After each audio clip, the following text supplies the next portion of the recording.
Günləri onun ocağına, onun ünvanına yığışmışıq. Bu gözəl şəraiti bizlər üçün açıq təşkil eləyib.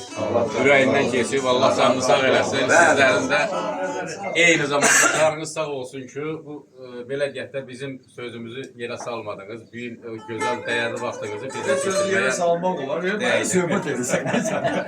Buyurun da Çox danışıb baş ağrısı vermək istəməyəcəm. Dostluq həyatda çox böyük şeydir. Düzdür.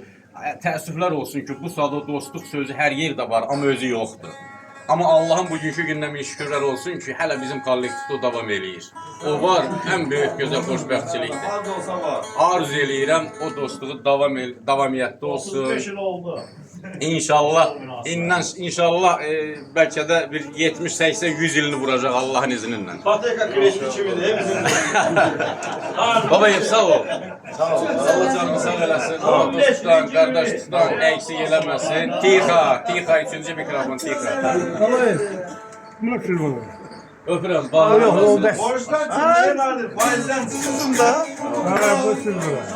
Bunlar meyre bir şey yıkılacak bir şey mi?